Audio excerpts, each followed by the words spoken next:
नमस्कार, बातूनी में आपका बहुत बहुत स्वागत है। दोस्तों, बिहार चुनाव निपट गए हैं। मध्य प्रदेश से लगभग 1 सैकड़ा से ज़्यादा माननीय जनप्रतिनिधि, संगठन के और सत्ता के लोग बिहार की अलग अलग सीटों पर इस उम्मीद से चुनाव प्रचार करने के लिए जब पार्टी ने भेजा था कि वो जा रहे हैं ताकि उनको अगर वो सीटें जीत जाते हैं तो उसका उनको लाभ मिलेगा। इसी उम्मीद के साथ बहुत सारे ऐसे लोग भी प्रयास कर रहे थे जिन्हें पद की बहुत इच्छा थी और वो पद की उम्मीद लेकर अब एक बार फिर मध्य प्रदेश में चर्चाएं शुरू हो गई हैं। हालांकि डॉक्टर मोहन यादव मंत्रिमंडल में बहुत पद खाली नहीं है, लेकिन ऐसी चर्चा भी है कि कुछ पद खाली कराए जाएंगे क्योंकि राष्ट्रीय अध्यक्ष की नियुक्ति के साथ बहुत सारे समीकरण बदल रहे हैं और उन समीकरणों के हिसाब से मध्य प्रदेश के कुछ दिग्गज नेता जो अभी डॉक्टर मोहन यादव मंत्रिमंडल में हैं, वे राष्ट्रीय अध्यक्ष की टीम में महासचिव के रूप में, उपाध्यक्ष के रूप में दिल्ली, देश भर में काम करने के लिए भेजे जा सकते हैं। इससे भी इनकार नहीं किया जा सकता। एक चर्चा और चल रही है कि कुछ मंत्रियों की छवि अपराधियों को संरक्षण देने के लिए मामले में, भ्रष्टाचार के मामले में और बहुत सारे ऐसे मुद्दे जो संगठन, संघ और सत्ता के शीर्ष मुखिया तक पहुंची हैं खबरें, उसको देखते हुए ये 2 साल पूरे होने के साथ ही 13 दिसंबर को डॉक्टर मोहन यादव अपनी सरकार के 2 साल पूरे करेंगे और उसके बाद जो बचे 3 साल हैं उनके में बेहतर सुशासन के साथ मोहन यादव सरकार की छवि बनाने के लिए टीम को जोड़ा जा सकता है। हम इसी मुद्दे पर चर्चा करेंगे बातूनी में। हमारे साथ वरिष्ठ पत्रकार, समीक्षक, समालोचक और देश भर में बहुत सारे समाचार पत्रों में खबरें और आर्टिकल लिखने वाले श्री कृष्णमोहन झा जी हैं। आपका झा साहब बहुत बहुत स्वागत है। धन्यवाद शिशिर भाई। क्या लगता है आपको, जिस तरीके से बिहार चुनाव में मध्य प्रदेश के कई नेताओं ने बहुत मेहनत की इस उम्मीद से, चूंकि मध्य प्रदेश में निगम मंडल अध्यक्षों की भी नियुक्ति होना है, मंत्रिमंडल विस्तार की भी चर्चा है और विस्तार के साथ साथ कुछ ऐसे नाम जो पिछली बार छूट गए थे उनका पुनरुद्धार भी होना है और कुछ लोगों को मोहन यादव के मंत्रिमंडल से बाहर कर कहीं और संगठन में उनका उपयोग होना है। बहुत अच्छी बात आपने कही शिशिर भाई। जो बिहार की जो जीत है, तो जीत एक रिकॉर्ड जीत जिसने बीजेपी को ये कहा जा सकता है कि एक जीवन दान दे दिया। कई नेताओं की जो सांसें अटकी हुई थी वो फिर से उनको संजीवनी मिल गई है। तो आप जैसे कि जानते हैं कि जब एक इंग्लिश में कहावत है कि सक्सेस है सो मैनी फादर एंड जो लूज़र है नन। तो अब जीत है तो हर आदमी अपना क्रेडिट ले रहा है। जैसे मोहन यादव जी 25 सीटों पे गए, 21 में जीत हासिल कर ली। नरोत्तम मिश्रा जो जिन सीटों की जिम्मेदारी थी वो जीत गए। महेंद्र सिंह मध्य प्रदेश के प्रभारी, वो जहाँ गए वो जीत हो गई। आपके मध्य प्रदेश के संगठन महामंत्री वो गए, वहाँ जीत हो गई। तो चूँकि जीत की ब्यार थी, क्योंकि ये जो अप्रत्याशित था, आपको ध्यान होगा कि अमित शाह जी खुद 140 सीट कह रहे थे, फिर 160 हुआ और 202 पार कर गई एनडीए। तो ये जो आंकड़े हैं ये कहीं ना कहीं बता रहे हैं कि ये कुछ चमत्कार हुआ है। वहाँ पे जो जातिगत समीकरण थे, सारे समीकरण जो आज तक चलते थे वो फेल हो गए। तो इन सब चीज़ों को दरकिनार करके जो वहाँ की जनता ने, आप देखिए कि वहाँ का जो ताना बाना था राजनीतिक बड़ा अलग था, लेकिन इन सब चीज़ों को दरकिनार कर दिया। जो रिजल्ट है वो ये बता रहा है कि वहाँ ना तो अब जातिगत समीकरण चल रहे हैं, ना अन्य फैक्टर चल रहा है। तो अब वहाँ पे विकास की बात हुई और खासतौर पे जो नीतीश कुमार भी नेक टू नेक फाइट पे रहे हर जगह पे, और उनको भी जो सीट मिली है बिल्कुल बीजेपी के बराबर ही सीट प्राप्त करके बैठे हुए हैं। तो ये जो सफलता बीजेपी को मिली है तो उसके श्रेय लेने के लिए बहुत सारे हकदार हैं। जो आपका जो दूसरा विषय था कि मध्य प्रदेश के माननीयों ने जो कार्य किया, आप जानते हैं मैंने आपसे पहले भी कहा है कि मध्य प्रदेश के माननीय चाहे कोई भी क्यों ना हो, उसका वो क्रेडिट तो ले सकता है, जो कि आप भी जाकर क्रेडिट ले सकते हैं। मैंने भी, आप भी रिपोर्टिंग करने गए थे बिहार में, आप भी कह सकते हैं कि साहब मैंने रिपोर्टिंग की और उसका जो फीडबैक दिया उसका इफेक्ट है। तो जब सफलता हो गई तो हर एक आदमी सफल वो हो सकता है, तो उसमें कोई दो राय नहीं। मध्य प्रदेश के सारे माननीय लोगों को ढेर सारी शुभकामनाएं और हो सकता है कि उनको कोई दायित्व भी मिल जाए। जहाँ तक बात है मध्य प्रदेश में मंत्रिमंडल विस्तार की और जो संगठनात्मक फेरबदल, तो चूंकि हेमंत खंडेलवाल ने कर दिया है, कुछ जगहों पे गुंजाइश बची हुई है। दूसरा, राजनीतिक नियुक्तियों को लेकर के बात चल रही है। शिव प्रकाश जी की मध्य प्रदेश में सक्रियता लगातार बनी हुई है, महेंद्र सिंह यहाँ पे लगातार बैठे हुए हैं। तो अभी आप देखेंगे कि इनके बीच में जो एक सामंजस्य की एक टीम है, उसके साथ बैठक हुई जिसमें 10 से 12 लोग मौजूद थे, जिसमें शिव प्रकाश जी भी थे, हितानंद जी थे, इसके अलावा आपके हेमंत खंडेलवाल, प्रहलाद पटेल, कैलाश विजयवर्गीय, तमाम बड़े दिग्गज वहाँ मौजूद थे। तो जो समन्वय बनाने का कार्य है उसमें ये भी बात आई कि भाई इस प्रकार की स्थिति निर्मित हो रही है। 2 साल का शासनकाल हो चुका है, अब 2 साल बाद आपको फिर से चुनावी मोड पर आना पड़ेगा। तो आगे की क्या रणनीति होगी, राजनीतिक पदों की नियुक्ति क्यों नहीं हो पा रही है, क्यों क्यों उसमें लेटती हो रही है, इन सब बातों को लेकर के चर्चाओं का दौर जारी हो चुका है। और जो मेरे स्रोत हैं वो कहते हैं कि अगले 15 दिन के अंदर पे मध्य प्रदेश में सूक्ष्म मंत्रिमंडल विस्तार और राजनीतिक नियुक्तियों का जो क्रम है वो पूर्ण हो जाएगा।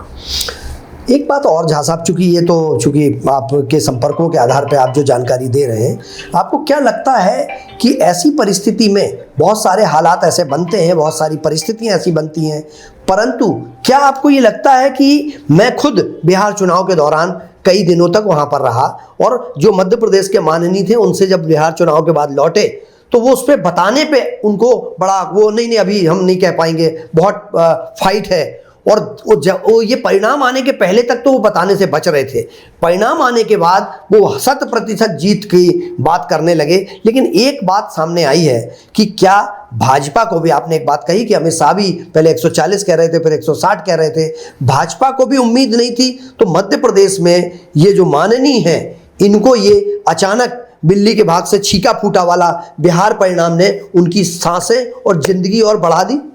देखिए, निश्चित रूप से आप जो कहना चाह रहे हैं, लेकिन क्या होता है कि भाजपा की जो इंटरनल चीज़ें हैं वो सब बात समझ रही है, वो जान रही है क्या है क्या नहीं है, आप पे कार्य क्या रहे हैं क्या चीज़। भले आप क्रेडिट मार्केट में कह सकते हैं कि हमने क्रेडिट, लेकिन संगठन जान रहा है, संगठन को भी पता है, संगठन के साथ साथ जो ऊपर बैठे जो और जो नेता हैं, चाहे अमित शाह जी हों चाहे मोदी जी हों, उनको पता है कि आप किस कैडर के हैं और आपकी कितनी बखत रही होगी वहाँ पे, वो समझ रहे हैं इस बात को।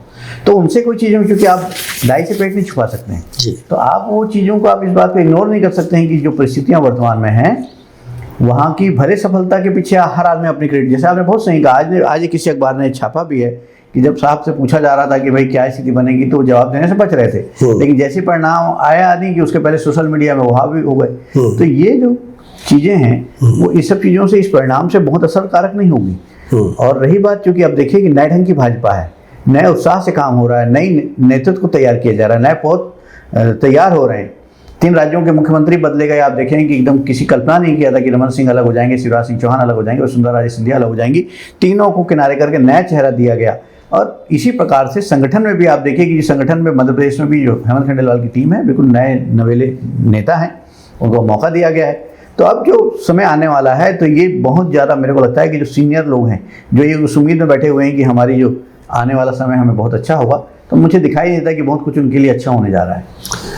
ये उम्मीद की जा सकती है कि फिर नए चेहरों को, जैसा नई भाजपा का चौंकाने वाले निर्णय होते हैं, मध्य प्रदेश में भी निगम मंडल आयोग और मंत्रिमंडल विस्तार और राष्ट्रीय अध्यक्ष के बाद मध्य प्रदेश के किन नेताओं को उसमें जगह मिलेगी, यह एक विचारणीय प्रश्न हो सकता है। और हमारे दर्शक झा साहब, ये चूंकि हमारा दायित्व है, हम बातूनी के माध्यम से न्यूज़ फर्स्ट के दर्शकों तक ये बात पहुंचाना चाहते हैं। आपने एक बात कही कि वो आपके सूत्र बता रहे हैं कि 15 दिन में इस पर कुछ ना कुछ आगे बढ़ सकता है मामला, कुछ ना कुछ कार्रवाई हो सकती है, परंतु क्या दागी छवि के लोग, जिससे डॉक्टर मोहन यादव की सरकार की कहीं ना कहीं छवि प्रभावित हो सकती है, ऐसे लोगों को हटाए जाने की भी संभावना है?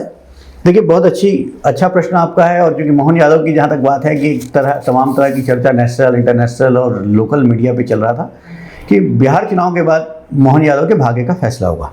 मोहन यादव को जो 25 सीटें दी गई थी, 25 सभाओं को उन्होंने संबोधित किया था, तो उसमें से 21 पे उनको सफलता प्राप्त हुई है। तो ये उनके लिए बहुत अच्छी खबर है कि यानी उनको ये है कि यादवों ने उनको स्वीकार किया बिहार के। तो ये जो कयास लगाए जा रहे थे कि अस्थिरता की बात की जा रही थी, तो वह अस्थिरता वहाँ समाप्त हो गई। अब चूंकि मोहन यादव को आगे की रणनीति तय करना है, आगे का उनकी कार्य योजना होगी, तो निश्चित रूप से वो चाहेंगे कि उनके हिसाब से उनके अनुसरण करने वाले लोगों को वो अपने टीम में स्थान दें। और जिनके कारण उनकी छवि खराब हो रही, क्योंकि जिनको वो पसंद नहीं कर रहे हैं, तो वो हो सकता है कि मंत्रिमंडल से उनकी विदाई तय हो जाए। बिल्कुल, मंत्रिमंडल से यदि विदाई होती है, किनको मौका मिलेगा, कौन नया नवरत्नों में जुड़ सकते हैं मोहन यादव की टीम में? दूसरा, 2 साल से निगम मंडल अध्यक्षों के पद खाली हैं और लगभग 60 से ज़्यादा, चूंकि भाजपा कार्यकर्ता बहुत संघर्ष करता है, लगातार संघर्ष करते हैं और उन्हें उम्मीद रहती है कि अगर विधायक का टिकट नहीं मिला, सांसद का टिकट नहीं मिला और मंत्री नहीं बनाया गया, तो कहीं ना कहीं उनको इस माध्यम से ओबलाइज कर दिया जाएगा। यही भाजपा कमलनाथ सरकार में 15 महीने निगम मंडल अध्यक्ष नहीं बनाने पर आरोप लगाती थी। तो क्या अब उम्मीद की जाती है कि निगम मंडल अध्यक्ष भी डॉक्टर मोहन यादव सरकार जल्द से जल्द अपॉइंट करेगी, अपने भाजपा कार्यकर्ताओं को मोबिलाइज करेगी। देखिए, निश्चित रूप से, क्योंकि अब मैं आपसे यही कह रहा था कि अब 2 साल का कार्यकाल गुजर चुका है। अब जो निगम मंडल के जो कार्यकाल होते हैं वो 3 साल का कार्यकाल होता है। तो 3 साल के कार्यकाल के लिए वो, अब चूंकि अब बिहार चुनाव भी हो गया, विधानसभा चुनाव निपट चुके हैं, लोकसभा चुनाव निपट चुके हैं, अब और भी राज्यों के चुनाव में मध्य प्रदेश के लोगों ने महत्वपूर्ण भूमिका का निर्वहन किया है। तो ऐसे कार्यकर्ता जिनकी बड़ी महत्वपूर्ण भूमिका रही है संगठन के लिए, तो उनको कहीं ना कहीं मोबिलाइज किया जाएगा। दूसरी बात ये है कि जो आप कह रहे हैं कि कौन से चेहरे ऐसे हो सकते हैं, तो मेरे को ये लगता है कि जिनको पार्टी ने कमिटमेंट किया हुआ है, जैसे आपको ध्यान होगा कि छिंदवाड़ा से जो विधायक कांग्रेस के थे वो आए और चुनाव लड़के जीत करके आए हैं, तो उनको वो कमिटेड है, पार्टी कमिटेड है कि कहीं ना कहीं उनको एडजस्ट करेगी, तो उनको एडजस्ट करेगी।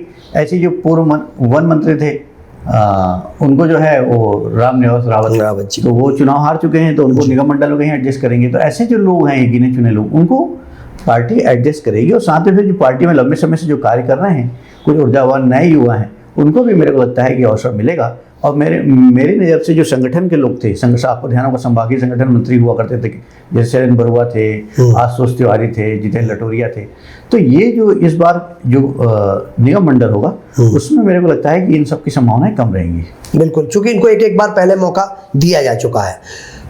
बातूनी में हम चर्चा कर रहे थे कि आने वाले समय में क्या हो सकता है। हमारे साथ राजनीतिक विश्लेषक, समीक्षक, समालोचक कृष्णमोहन झा जी ने आपको जो बताया है, दर्शकों, हमारी कोशिश आपको हर होने वाले भविष्य की गतिविधियां, भविष्य में किस तरीके के राजनीतिक ऊंट किस करवट बैठेगा, इस पर हम आपको कहीं ना कहीं जानकारी देने की कोशिश करते हैं। ये कितनी सटीक, कितनी सच होती है, यह तो आने वाला समय ही बताएगा, परंतु हम प्रयास करते हैं कि आपको हर खबर से जोड़ के रखें। न्यूज़ फेस्ट का पहला प्रयास है कि हम आपको हर खबर से बाखबर कराएं और क्या होने वाला है इससे अवेयर कराते रहें।